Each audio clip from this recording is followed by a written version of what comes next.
So, Sonic the Hedgehog. I mean, nostalgia, am I right?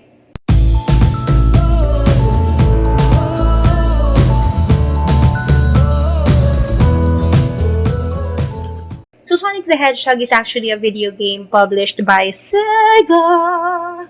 So, the movie stars Ben Schwartz, also known as John Ralphio Saperstein in Parks and Recreation. If you've seen him, he says all his lines just like this.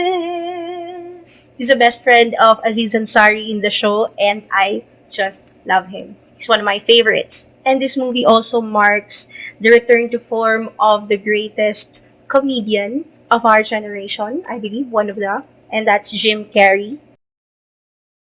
This is so reminiscent of his performances in The Mask and Ace Ventura, that over-the-top, super flamboyant character. I mean, that's Jim Carrey's signature, and no one can ever do it better than him, except maybe Robin Williams. So in this movie, Sonic teams up with the character of James Marsden, who is also a police officer in this town.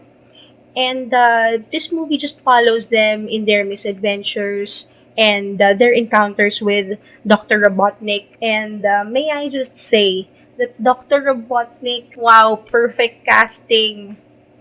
I really thought Jim Carrey would never do such roles as this, and I'm so happy that he took this one because this is what he's good at.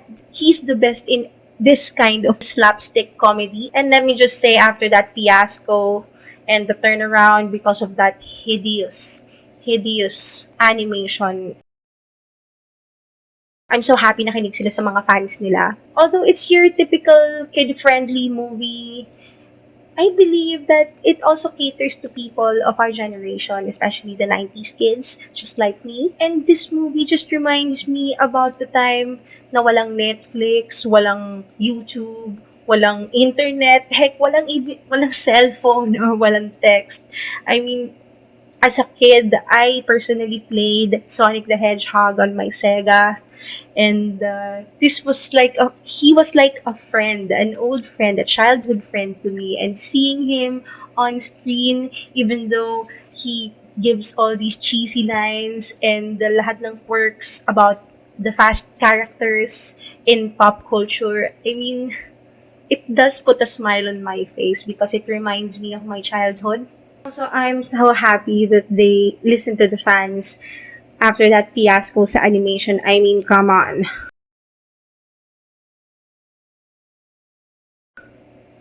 That's not Sonic. Sobrang layo, di ba? Anyway, the animation now, the changes they made sa face ni Sonic was perfect. It was perfect. All in all, I believe it's just your typical run-of-the-mill kid-friendly movie. And it just appeals to the nostalgia, to the 90s kids, and to the time before internet, before YouTube, and before streaming, when all we had was Sega and Family Computer or NES, and lahat ng mga assignment na hindi ko nagawa dahil sa kakalaro. So, if you've seen the movie, just tell me all about it. What did you think? What it made you feel? Did you also reminisce like me about your childhood days? So comment below and let me know. And by the way, if you haven't already, please subscribe to my channel because I will be posting a lot of movie and TV reviews and other geek stuff that I love. And if you want, you can hit that like button, and thank you very much. Until next time.